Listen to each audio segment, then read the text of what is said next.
Hey, are you ready? Let's jump into this today.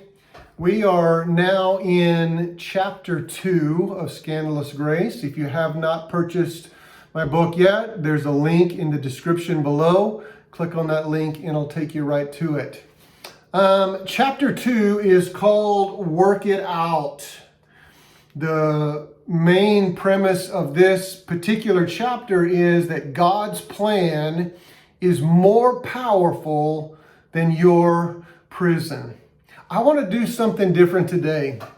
I actually want to read the first paragraph. I know maybe you've read it or once you purchase the book you will read it, but I want to read it because it's such a powerful scene from this movie Schindler's List. At the end of the movie Schindler's List, Oscar Schindler, played by Liam Neeson, looks down at a ring given to him as a token of appreciation. With tears welling up in his eyes, he said, "I could have done more. I could have saved more people. If I would have made more money, I could have saved more people. I didn't do enough." He steps towards his car, positioned to drive him away, and says, This car, why did I keep this car? 10 more people. This car is 10 more people I could have saved." He turns away from his car in shame. He pulls a pin from the lapel of his suit coat. "This pin," he says, "this pin is 2 more people. It's real gold. It's 2 people." The scene closes with him falling into a friend's arm and weeping aloud in shame. I didn't do enough." If you've ever seen the movie, you know that it's a beautiful picture showing the compassion and passionate compassion of this man for the people as he's trying to save them from being slaughtered. But unfortunately for us spiritually, a lot of times this type of scene and this type of verbiage represents a deep, deep, deep spiritual trap. And it's the trap of never being able to do enough to please God. In our minds, in our thoughts, and down in our hearts, we just feel like, man, I never can do enough. It's always, I wish I could have sacrificed more. I wish I would have done more. I wish I would have given more. I wish I would have served more. If only I could do a little bit more. I can't do enough. And for many of us have struggled with this. God, it just feels like I can never do enough. I want to work hard. I do hard. I go hard. And yet it just feels like, much like Oscar Schindler, I can't. God, I just can't do enough. We get this pressure from our culture. It's just like we're always pushing hard. You got to work harder. You got to do more. You got to better yourself. You got to work out more. You got to be stronger. You got to buy a bigger house. Get a better car. Have a better looking wife. Have a better looking husband. Whatever it is, it's just this constant push. You got to perform. If you don't, you're going to get fired. If you don't, we're going to let you go. We're going to cut you off, or I'll leave you if you don't perform right. And it permeates our lives. It permeates our culture. And if we're not careful, we let that into our spiritual walk. We let that into our spiritual lives. And I would ask you the question, if it's necessary for us to work to merit God's favor, then it's necessary for us to work to retain God's favor. And that's a scary, scary thought. I lived under this pressure for years. I mean, I thank God that I've worked through that and I've come out of the other side of that. But to be honest with you, I lived under this pressure of performance where if I just felt like if I don't do enough for God, if I don't do everything just right, He's going to cut me off. And it's a terrible way. It's a terrible life. It's a terrible way to live. It's just, where's the joy in that? There's no joy in just feeling like, God, I can't do enough to please you. If work is how we please God, when is that work ever enough? How much is sufficient to secure His favor? It's this pressure to perform. But see, I've got good news for us. Paul has good news for us. And what I want you to hear me say today is that when you feel this pressure that I can't do enough, I can't please God enough. Somehow He's just, he's sometimes we feel like He's just this God that's just waiting for us to mess up so He can just wipe us out. But I came to tell you today that God has a good plan for you. It is a good plan.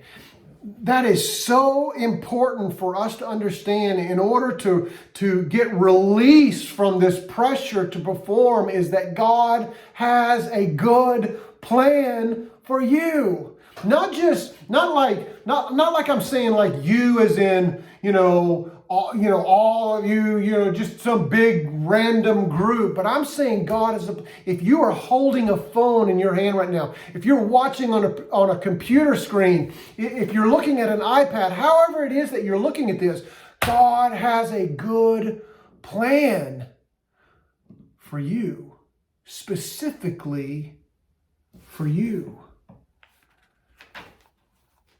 I want to read Ephesians 1:9 through 11. And this is kind of where I want to bring out my main thought for us today. God has now revealed to us His mysterious will regarding Christ. It's Ephesians 1:9 through 11. This mysterious will of Christ, which is to fulfill His own good plan. It's a good plan. I know you've got all these plans and things that you think you have to do for God, and you've got to do this, and you've got to live up, and you've got to perform this way. But I'm here to tell you, God has a good plan for you, which will fulfill His good plan. And this is the plan, that at the right time He will bring everything together under the authority of Christ, everything in heaven and on earth. And furthermore, because we are united with Christ, you and I, we, the body of Christ, the church, because we are united with Christ, we have received an inheritance from God. For He chose us in advance. We talked about this in one of our previous videos. He chose you before the foundation. He loved you and He chose you before He ever created the world. And Paul reiterates it right here. He says, for He chose you in advance. Before you did anything good, before you tried, before you thought you could work your way in, before you thought you could perform your way in order to please Him, He chose you in advance. This is so good. This is the best part. And He, God, makes everything work out according to His plan. God's plan for your life is a good plan. He has a good plan. It's not a haphazard plan. It's not a maybe plan. It's not a happenstance plan. It's not a hopeful plan. It's not a backup plan. It's not a maybe plan. It's not an almost plan. He's got a good plan for you.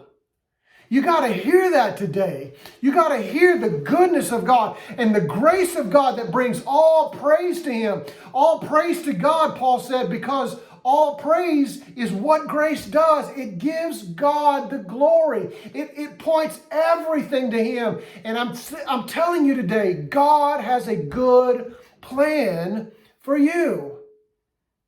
And it's not just you're going to have a good life. You're going to be well and things are going to go they're going to go good for you. No. He has got a specific plan specifically for you. He's got gifts to give you.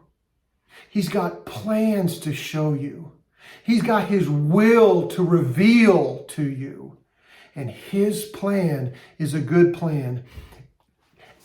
Oh, this is so good. Not only is His plan good, but He makes everything work out according to His plan. What does that mean? What does that mean for me? What does that mean for you? It means that He has the power to perform it in your life.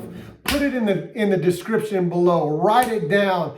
Declare it to somebody. God has the power to perform His plan in my life, in your life. Let me read this. God chose you in advance to receive His inheritance, and He always makes everything work out according to His plan. Can I just tell you today, God is going to work it out. Maybe you felt like a failure. Maybe you felt like you failed God. You felt like you failed your family. You failed your boss. You failed whoever. But I came here to tell you today that God still has good plans for you. And He has the power to perform those plans in and through your life. That's the purpose of this little discussion today, is trust in His power. Yes, He has a plan for you. So trust in His power, not your power, not your goodness, not your grit or your will to push it through, but He has a good plan, and He has the power to perform His plan in your life. Thank you so much for being with me today. We're going to jump in. We're going to continue with its discussion in our next video, and we're going to be looking at that how God is going to work this out in your life, and that His plan is more powerful than your prison. Love you guys. I look forward to seeing you again next time.